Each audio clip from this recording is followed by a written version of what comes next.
Hi everyone, this is Cherry Enchantress with Pixie Dust Tarot, and this is your daily dust for Friday, June 16th, if you're watching in real time, but it can also be for whenever you stumble upon it. It's a timeless reading as well. And this month of June is Pride Month, and also including Juneteenth, and a lot of celebrating Father's Day and everything else, and I just want to make sure that we include everybody, and so I'm using inclusive decks this month to represent. I'm not sure how far I'm going to go with this. Maybe summer solstice I'll shift over to another theme, but for now we're going to use inclusive decks, and the next one I'm using here is the Seasons of the Witch Beltane Oracle. The Seasons of the Witch series is awesome. It has different seasons, different festivals of the year, like Yule and Samhain, and I think we also have, let's see what else we have. Yeah, there's also a Mabon. I will do a flip through review on this soon. And we have Yule, but I have a flip through review of this one already. And I still need to get the Samhain deck. And I think there's another one that is out there for pre-sale. So check out those decks. I'm not affiliated with them, but if you do buy them through Amazon, I do get a little commission through a link that if you click on the link in the description box, then you can help me out a little bit with this. Anyway, Seasons of the Witch Beltane, another beautiful inclusive oracle deck, even though I mostly, like they have like a moon, sort of like Moonology, mostly want to use tarot decks. Throwing in a few oracles I think is necessary, especially if they're as great as this one. This one is really beautifully infused in honey colors, very honey-like deck. So let's see what we get for today.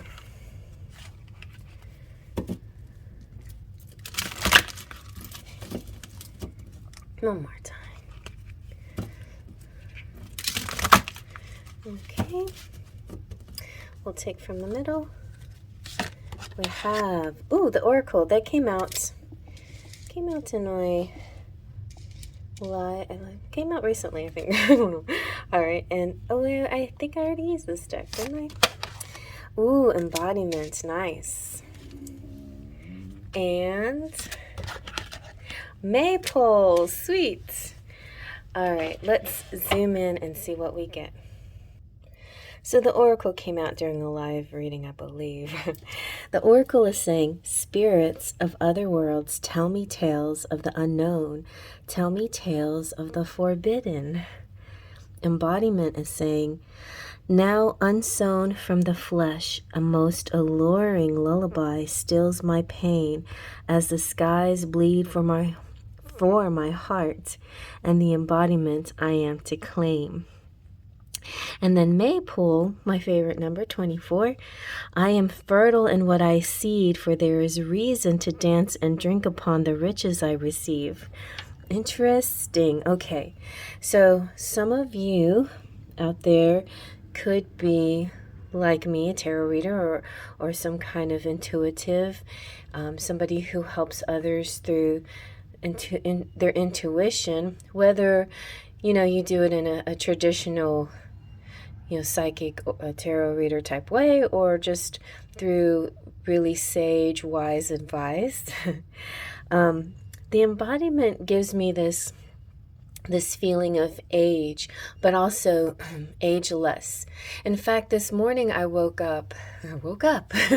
This morning I was thinking, what made me think of this? I'm not sure, but I was thinking, I have 30 years of experience in the tarot world, and not that alone gives me any more credit or ability than anybody else, but there is that experience that a lot of people rely on. A lot of people see that as valid and something to look at when it comes to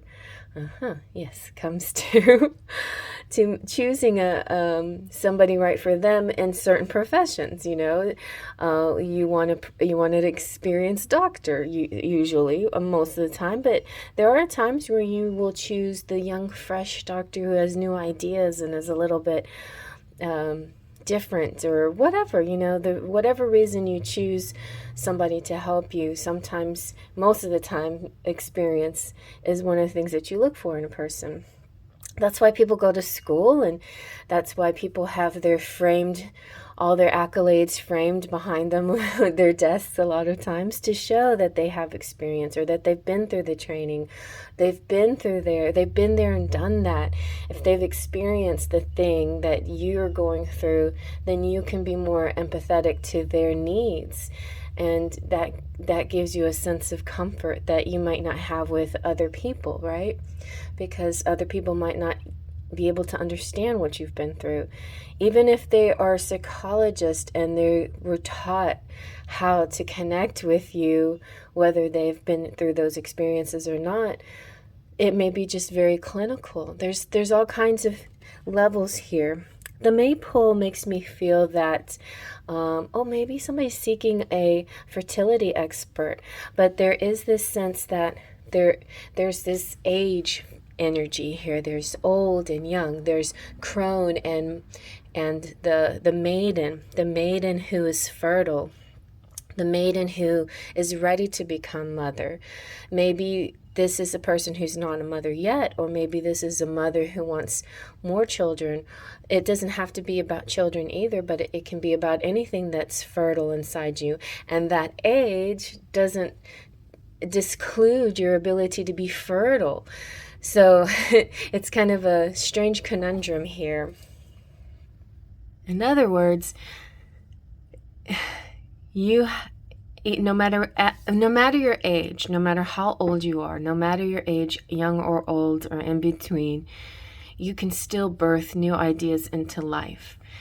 And just like my example that I was saying, young with a new idea, that doesn't necessarily always have to go together either. Young with a new idea could be young with old ideas and old with new ideas. It really, really is not exact. Ageism is just a funny thing. It's just judging people purely by their age can be a negative thing, but also judging a person by their age, as in their age makes them wiser, is also, can be sometimes a false judgment as well, because not necessarily age makes you more experienced, but not always makes you wiser. But in this case, I feel like with the oracle here, there's wisdom. There's wisdom and experience and youth. So there's a person you're dealing with that has like all three, or you have all three of these energies. You have this experience, some experience to share with people. You have an intuition that goes beyond other people of your field. That this combination of experience and intuition is what helps tap you into connecting with other people, and other people seeing you as a reliable source. And the maypole is kind of, to me, is like this youthful energy that you also imbue, where it's almost like you're timeless. Like your experience is there, it's obvious. Your wisdom is there, it's obvious. Your intelligence there is obvious. But like, who are you? Who is this? This energy is this young and fertile and vibrant energy that people are trusting, because it's not naive and it's not ignorant, it's knowledgeable, so you have the best of all worlds here. Let's see if I can go a little deeper with the book and see what the book wants to tell us. Sometimes I like to refer to the author, because the author can give us insights as well. So the oracle is about you receiving invitations from spirits or ancestors or other benevolent beings, otherworldly beings, or even your higher self. I think the last time I talked about it as your higher self here, talking to you about your future. And so these otherworldly energies are speaking to you, and through nature, through symbols, through your mood, through the mood around you. There's sort of the whispers in your mind, which are different from the ego mind. There's something else. It's like that tingling feeling you get, like the aha energy, the deja vu, and the those little moments where you just feel like you're onto something, the chills and thrills. And so don't be afraid of the messages that you see unfolding in your life and the people that come into your life, because some of these people are true helpers and also guides and also messengers. And so when somebody comes through, there might be somebody. My mom had a poster. It wasn't really a poster, just kind of like a sign, saying, I have it. I'll get it for you. Okay, here's a message from the universe. Be not forgetful to entertain strangers, for thereby some have entertained angels unawares. So that was like hanging over my doorway, and it got knocked down, and then my son tried to hang it up in a place that I didn't want him to hang up. But it's funny that this sign has come up, and my mom mentioned it yesterday, and now I feel like that's coming out again. And we've had this week in my family, we've had kind of a busy, kind of interesting week. But within all of the upheaval, the ups and downs, have been entertaining angels unawares. Well, I think we were all aware that we were entertaining angels. So angels come by, angels come through. I mentioned it a little bit yesterday about you. Sometimes angels come through to help you in the hard moments. So that is the oracle talking right there. Be aware that sometimes the people that you're nice to, like, be nice, be kind to people, be humankind, be kind to people, because not just because, just because it's good to be kind, but also you never know, you might be entertaining an angel.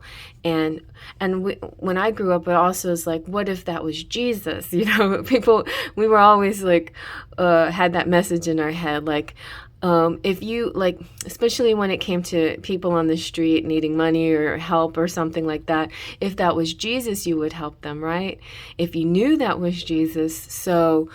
So it's kind of like that song, what if God was one of us? What if God was a stranger among us, and he was seeing what we were doing, and he stopped and asked you if you could help him, and you turned him away, And so that kind of just, it's an interesting thought and idea to reflect on.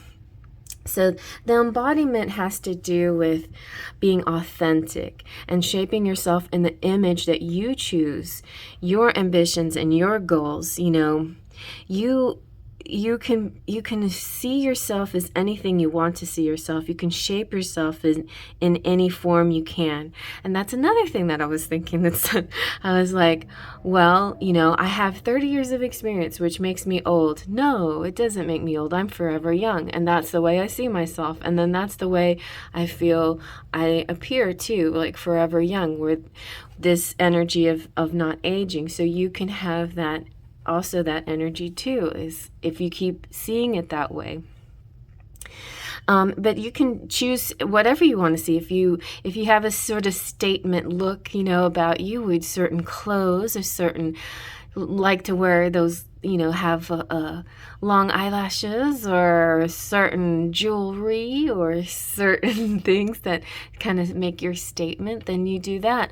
Like Anita Serene, who is now, she was Stargirl, and now she's Anita Serene, and she has this really fabulous, beautiful kind of pinup look about her, and kind of Moulin Rouge slash pinup to me, and this is her look, and this is her style, and this is how she wants people to see her. And so you can also, you could do something in that regard too, that just kind of helps you to identify to yourself your appearance, your features, your look. Or you can just plain be whatever you want to be, just be all natural if that's what you want to do.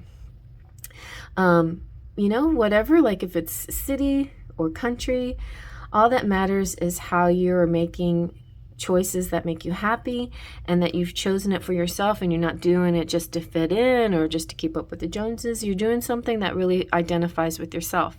This is really perfect too for Pride Month, because I feel like it's you too.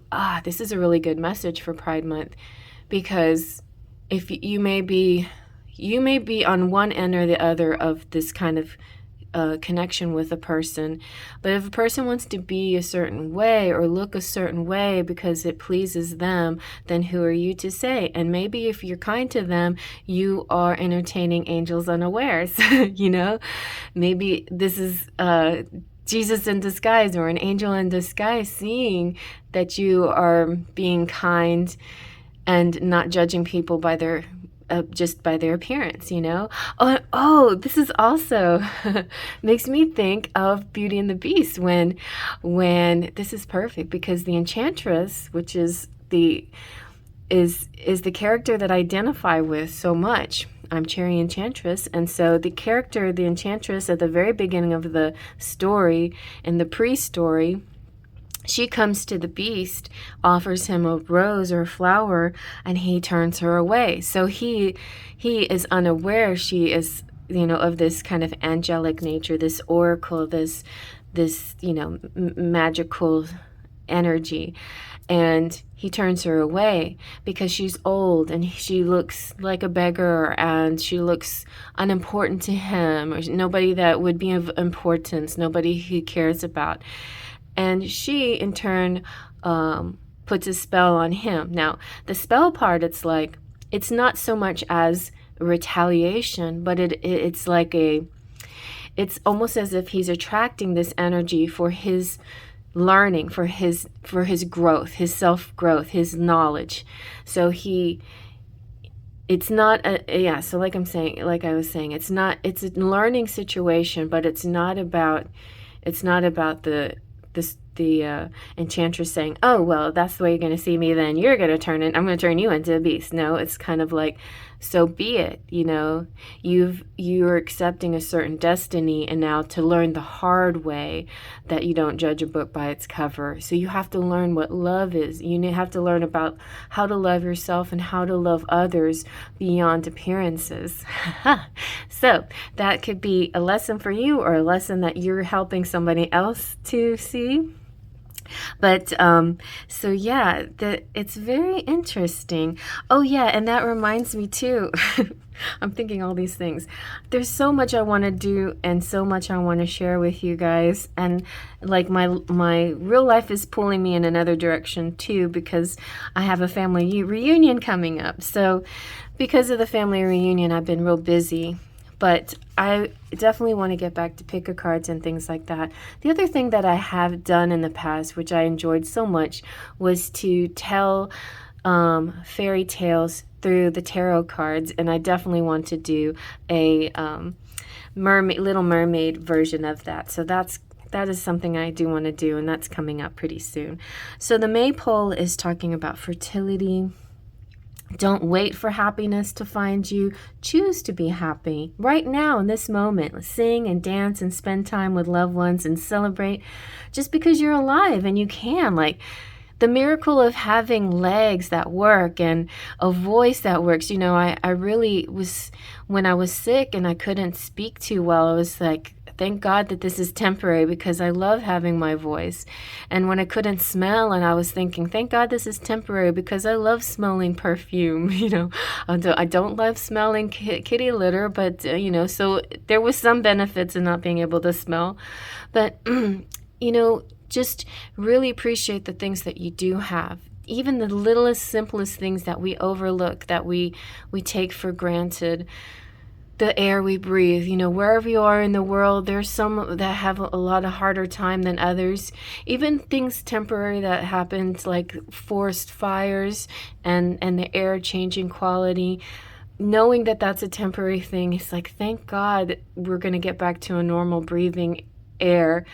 But, you know, because what if we had to live like this? It'd be like living on another planet, you know? So just be grateful. Yeah. You know what? The universe takes pride in your willingness to trust in its power to move mountains on your behalf. You will be rewarded for this trust, and all will be well. Do not think you must obsess over your circumstances to overcome them, and nor must you spend every waking thought on your intentions to manifest them. Let the universe know what you need, then let go and allow yourself to embrace the joys of living. This is so perfect and profound. I feel like I need to write this down 1,000 times and send it out to people, especially my son who's trying to like grab the future and force it to him, micromanage the universe. You have sent, if you've sent an intention and a message to the universe of what it is you want, then just let it go. Let it go. It's like you filled out the information in the catalog, or you went to Amazon and you clicked on all the things. You can check your tracking number and see where it's at, but you know what? It's probably better if you don't, unless it's like really, really late, but just let go, because it'll come so much faster if you don't overthink about it, you know, if you don't obsess over it. All right, so I love that message, and I hope you liked it too.